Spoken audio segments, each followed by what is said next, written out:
आर्यपुत्र। क्या हुआ देवी?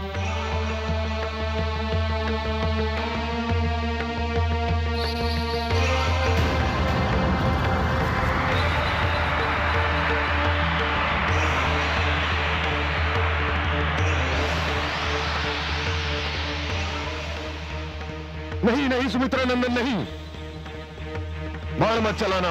मैं तुम्हारा शत्रु नहीं, मित्र हूं। रुक जाओ अनुज। भ्राताश्री, यह किसी राक्षस की माया भी हो सकती है। किंतु सत्य जाने बिना प्रतिकार करना अनुचित है अनुज। यदि ये राक्षस होता तो तुम्हें सुमित्रा नंदन कहकर नहीं पुकारता।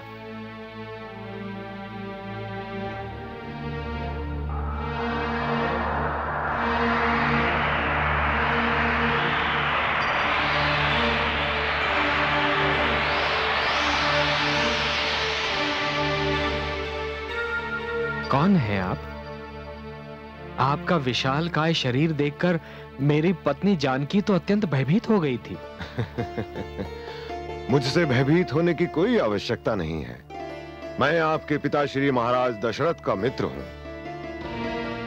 मेरी महाराज से यही भेंट हुई थी जहां आप तीनों खड़े हैं। बहुत समय हो गया इसको। महाराज शब्द भेदी बाण विद्या का अभ्यास करने यहीं आए थे।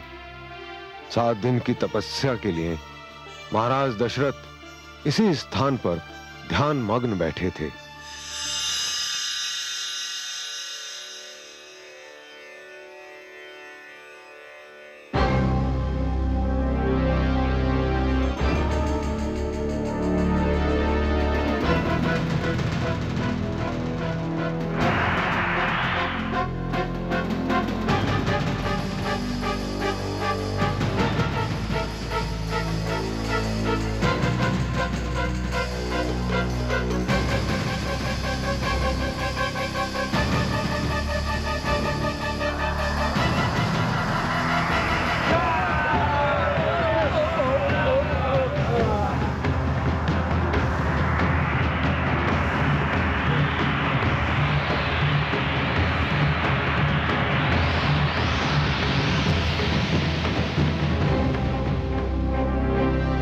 दुष्टता है। साधना में लीन मानव पर हाथ उठाना तो राक्षस परंपरा के भी विरुद्ध है। जब हमें भूख लगती है तो हमारी परंपरा भूल जाते हैं। ये तो हमारा आहार है। तुम बीच से हट जाओ। कदापि नहीं। तुम नहीं जानते हम कौन हैं। हम लंकेश के भ्राता खरदूषण के सैनिक हैं। तुम कोई भी हो, मेरे रहते इस मानव को हाथ नहीं लगा सकते। ये यूं नहीं मानेगा। पहले इसे कोई समाप्त करना होगा।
इतना विशाल पक्षी मैंने आज तक नहीं देखा। कौन है आप? और ये दुष्ट राक्षस आप पर आक्रमण क्यों कर रहे थे? मैं भगवान विष्णु के वाहन गरुड़ के भ्राता अरुण का पुत्र जटायु हूं। दुष्ट राक्षसों ने आपको तपस्या में लीन देखकर आप पर आक्रमण करना चाहा। यह मैं सहन न कर सका और मैंने इन्हें रोके रखा। धन्य है आप। अयोध्यापति दशरथ आपके प्रति अपना हार्दिक आभार प्रकट करता है। आप रघुवंशी सम्राट दशरथ हैं। आपके दर्शन करके तो मैं धन्य हो गया। मेरी मित्रता स्वीकार कीजिए। आपकी मित्रता स्वीकार करना तो मेरा सौभाग्य है।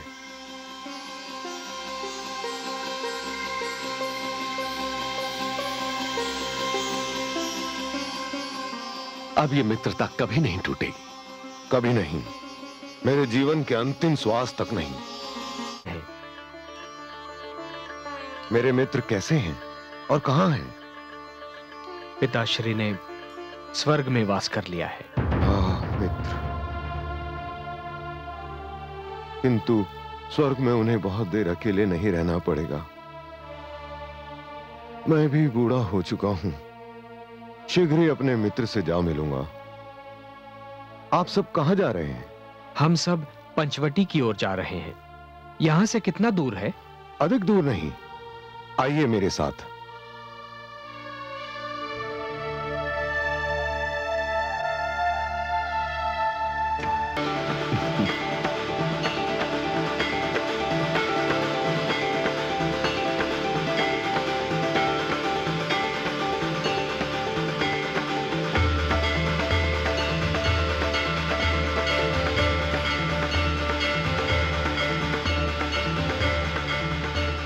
ओम गुरुवे नमः।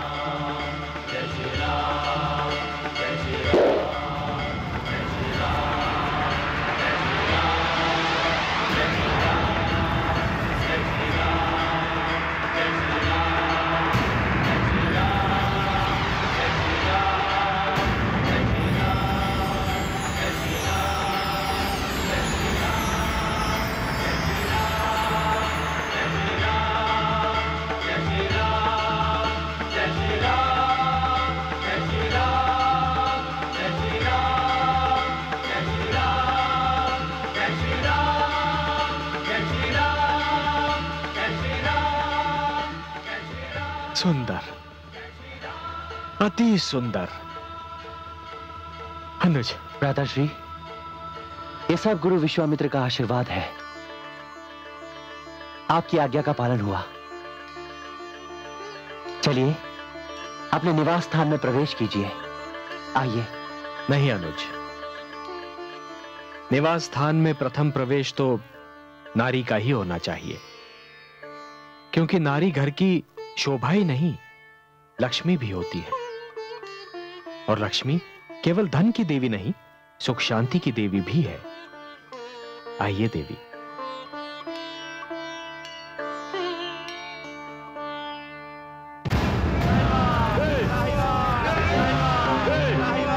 रुक जाओ, पकड़ो इन्हें। हम छोड़ेंगे नहीं तुम्हें। रुक जाओ, कहां जाओगे? रुक जाओ, रुक जाओ, हम छोड़ेंगे तुम्हें।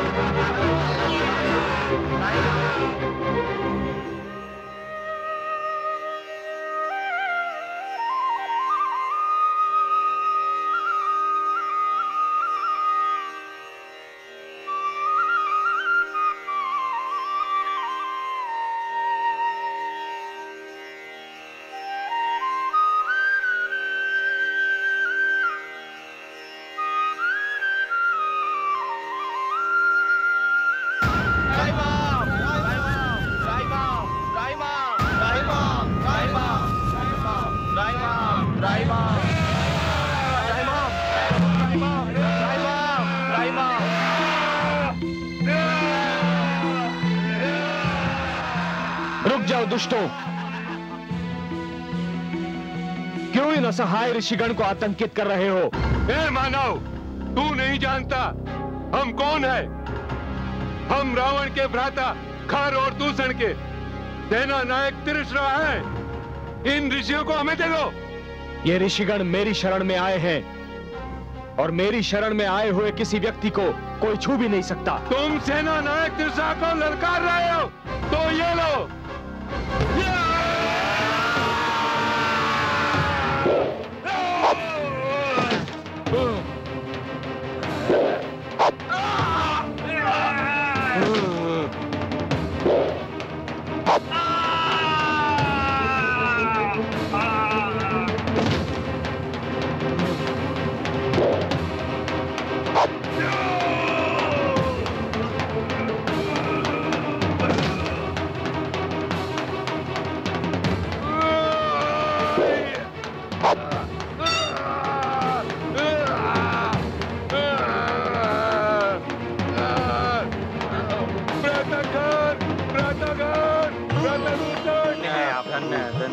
धन्य हैं, आप धन्य हैं प्रभु, धन्य हैं, धन्य हैं प्रभु।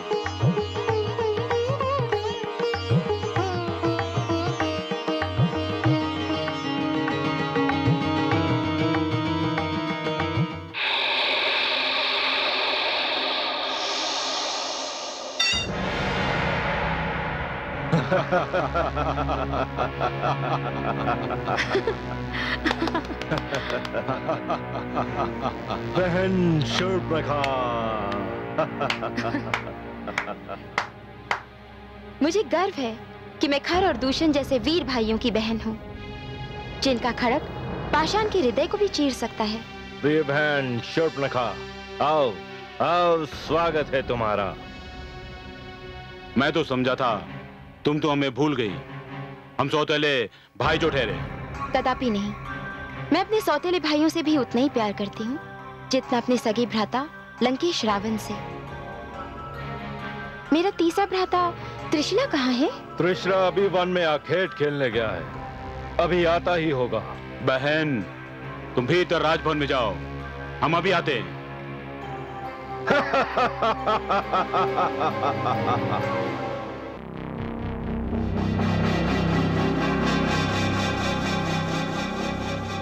व्रतखर, व्रतदूषण, व्रतखर, व्रतदूषण, व्रतखर, व्रतदूषण। बहन शूर्पणखा। क्या हुआ भ्राता त्रिशला? तुम्हारी ये दशा किसने बनाई? क्या बताऊं बहन शूर्पणखा, ऋषियों को मारने गया था, पंचवटी में न जाने कहां से एक मानव आ गया जिसने मेरे सारे साथियों को मार डाला। मैं बड़ी कठिनाई से अपने प्राण बचाकर भाग पाया हूँ। मानव? देखने में तो मानव ही लगता है, किंतु महावीर लगता है। अपार शक्ति है उसमें, लगता है सारे संसार में उसे कोई हरा नहीं सकता। मुझे विश्वास नहीं होता। पर मुझे विश्वास है, मैं उसका सामना कर चुका हूँ। मेरे जैसा वीर उसे हरा नहीं सकता, लगता है उसे कोई हरा ही नहीं सकता। व्रतखर और दूषण के साथ मिलकर उस पर आक्रमण करने के अतिरिक्त और कोई उपाय समझ में नहीं आता। न जाने कौन है वो मानव। कोई भी हो, परंतु ऐसा मानव है देखने योग्य। सुनो भ्राता त्रिशला, अभी भ्राता खर और दूषण से कुछ न कहना। पहले मैं पंचवटी जाकर देखती हूँ कि कौन है वो जो राक्षसों से भयभीत नहीं होता। नहीं नहीं बहन, अकेली मत जाना, कहीं वो तुम्हें क्षति न पहुंचा दे। क्षति? और मुझे? मुझे कोई क्षति नहीं पहुंचा सकता, क्योंकि मैं खर, दूषण, त्रिशला और लंकेश रावण की बहन शूर्पणखा हूँ। शूर्पणखा।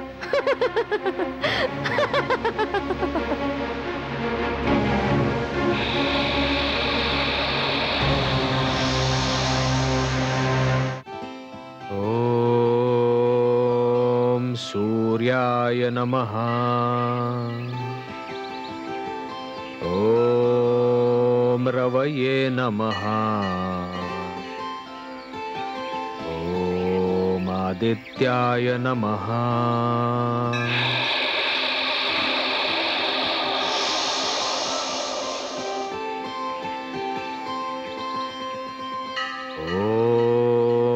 ओम भास्कराय नमः। यही है वो मानव, भ्राता त्रिशला जिसकी बात कर रहे थे। नहीं नहीं, ये मानव नहीं, मानव तो मैंने बहुत देखे हैं। ये तो त्रिलोक का कोई देवता लगता है जो भटक कर पृथ्वी पर आ गया है। ओम सवित्र नमः। ये मानव नहीं हो सकता। ये तो लगता है सूर्य की किरणों ने मानव का रूप धारण कर लिया हो। इसके मुख पर तो दृष्टि ही नहीं ठहर पा रही। ओम प्रभाकराय नमः। शूर्पणखा, ये तुझे क्या हो गया है? अपने शत्रु से ही तुझे प्रेम हो गया? ये तो वही है जिसके लिए मैंने जन्म लिया है। आज पहली बार मुझे विश्वास हो रहा है कि भ्राता श्री लंकेश ने मेरे पति का वध करके अच्छा ही किया। मैं तो इसके लिए ही बनी हूं। नहीं, मैं तो इसे क्षति पहुंचाने की सोच भी नहीं सकती। इसे तो कोई क्षति नहीं पहुंचा सकता। ये मेरा प्रेम है, मेरा स्वप्न है, मेरा पति है। हाँ, यही मेरा पति है। अब मेरे खोज का अंत हुआ। मेरे होते हुए इसे कोई क्षति नहीं पहुंचा सकता, कोई नहीं पहुंचा सकता।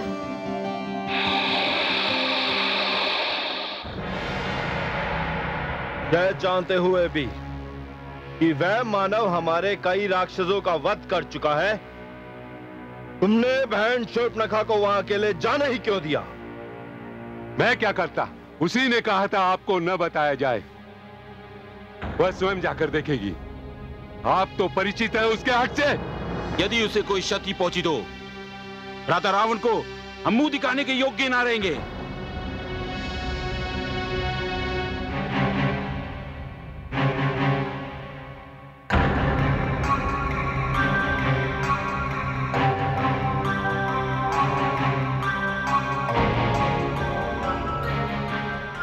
बहन शूर्पणखा,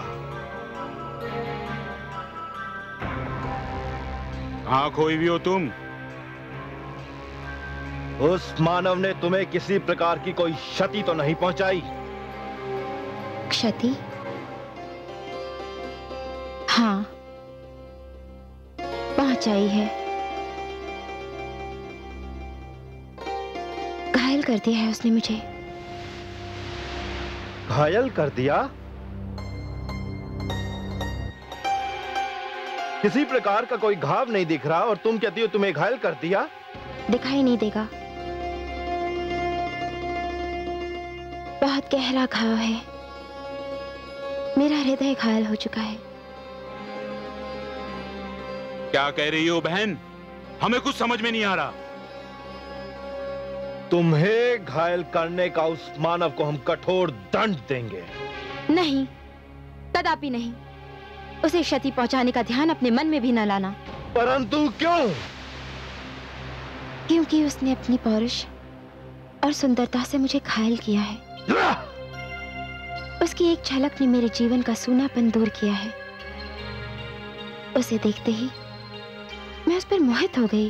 राक्षसी, और वो एक तुच्छ मानव पर मोहित हो गई। हम राक्षस मानवों से श्रेष्ठ हैं। हमें इस प्रकार उनकी प्रशंसा करना शोभा नहीं देता बहन। भ्राता रावण सुनेंगे तो क्रोध से पागल हो जाएंगे। मुझे मेरे प्रिय भ्राता रावण ने वचन दिया है कि जिसे भी मैं अपने पति के रूप में चुनूंगी उसे वे सहर्ष स्वीकार करेंगे। तुम लोग चिंता मत करो। मुझे बस इतना ही जानना है कि उसने मुझे तो मोहित कर दिया, परंतु मैं उसे मोहित कैसे करूंगी? और ये मैं जानकर ही रहूंगी। बहन,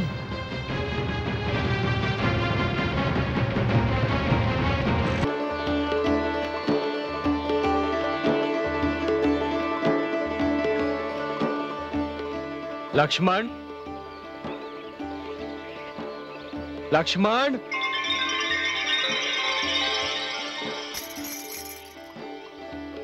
अनुज,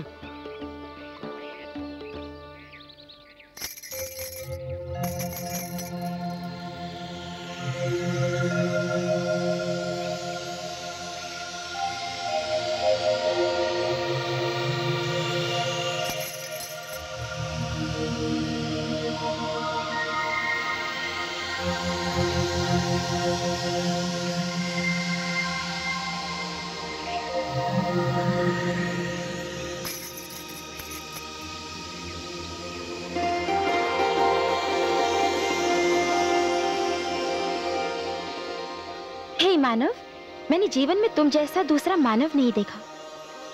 अवश्य ही मानवों में तुम श्रेष्ठ हो। कौन हो तुम? देवी, मैं दशरथ पुत्र राम हूं। राम? जितना सुंदर रूप है उतना ही सुंदर नाम। आपका परिचय देवी? जिस प्रकार तुम मानवों में श्रेष्ठ हो, उसी प्रकार मैं राक्षसों में श्रेष्ठ हूँ। मैं अजय योद्धा लंका नरेश रावण की बहन शूर्पणखा राक्षसी हूँ। राक्षसी? पर आपने तो मानवी वेश बना रखा है। तुम्हारे लिए राम, केवल तुम्हारे लिए। मैं समझा नहीं देवी। जिस क्षण से मैंने तुम्हें देखा है, उसी क्षण से मैं तुम पर मोहित हो गई हूँ। तुम सूर्य की वंदना कर रहे थे और मैं तुम्हारी आराधना कर रही थी। मैं तुम्हारे समक्ष विवाह का प्रस्ताव लेकर आई हूँ। प्रशंसा के लिए धन्यवाद देवी, किंतु वो कुटिया देख रही हैं आप? हाँ, देख रही हूँ। उस कुटिया में एक सुंदर नारी है और वो सुंदर नारी मेरी धर्म पत्नी है। मैं विवाहित हूँ देवी। तो क्या हुआ, हम राक्षसों में भी कितने ही विवाह कर सकते हैं, और मैं जानती हूँ कि तुम मानवों में भी यही परंपरा है। किंतु मैंने एक पत्नी व्रत लिया है देवी। मेरे तन, मन, जीवन और आत्मा पर मेरी पत्नी का संपूर्ण अधिकार है, और उसके रहते और किसी नारी के विषय में मैं सोच भी नहीं सकता।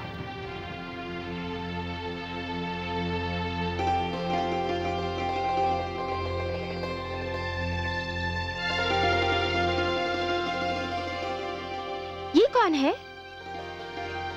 ये मेरा अनुज लक्ष्मण है। तुम्हारा ध्यान मन से निकालना बहुत कठिन है, पर ये भी तो रूपवान है। यदि तुम मुझसे विवाह नहीं कर सकते, तो ये तो कर सकता है। आप ही पूछकर देखिए ना देवी।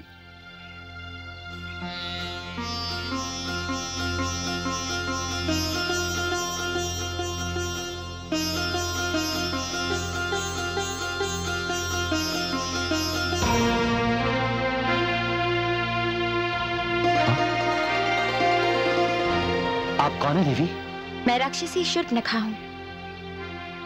मुझे अपने लिए एक वर की खोज है।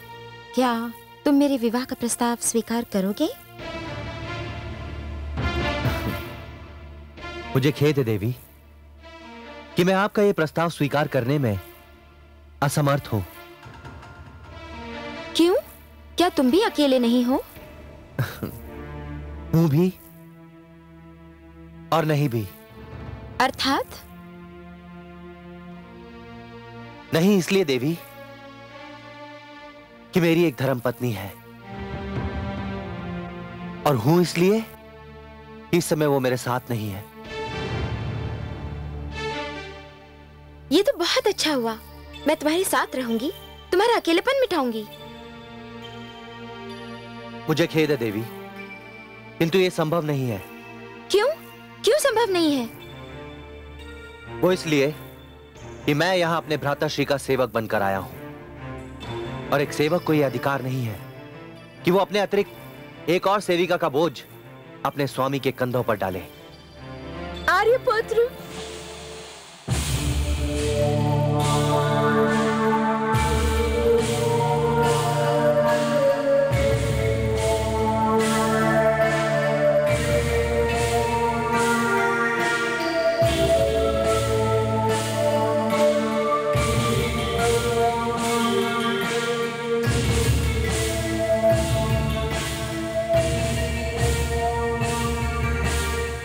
तो समझी थी कि इसकी पत्नी कोई साधारण नारी होगी, परंतु ये तो अत्यंत सुंदर मानवी है। अब समझी इसने मेरी विवाह का प्रस्ताव स्वीकार क्यों नहीं किया। भला ऐसी रूपवती को छोड़कर कोई पुरुष किसी दूसरी नारी की ओर क्यों देखेगा? पहले मैं इसे कुर्ब किए देती हूँ, फिर इसे मेरा प्रस्ताव मानना ही पड़ेगा।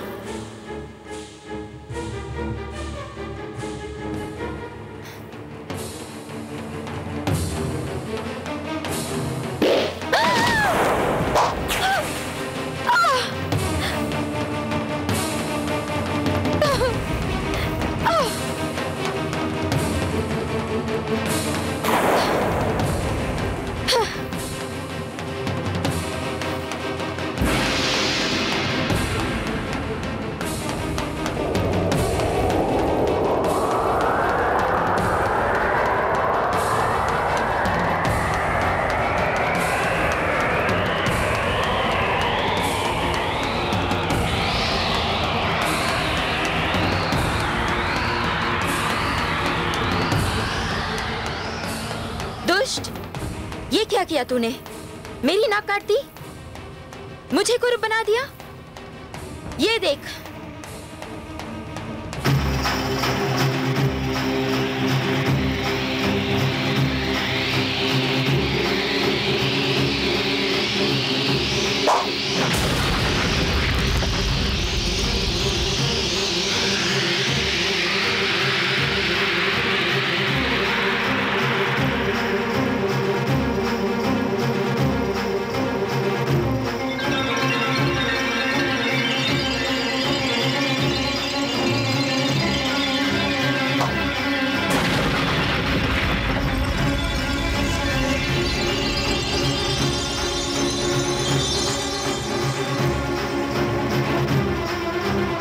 राक्षसों के क्रोध को निमंत्रण दिया है।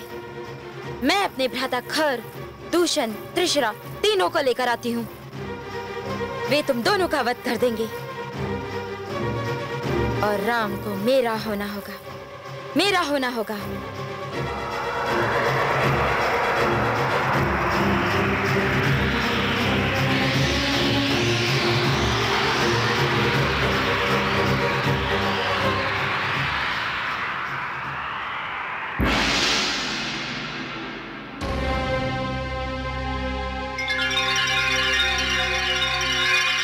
अब ये दुष्टा अपने भाइयों को लेकर आएगी। हम पर आक्रमण होगा अनुज।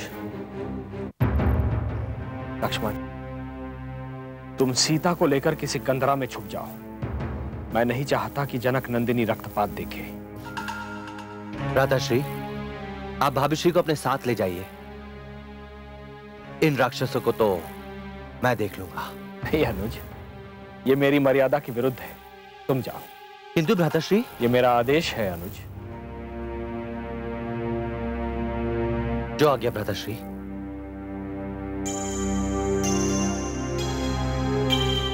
आइए भाभीश्री।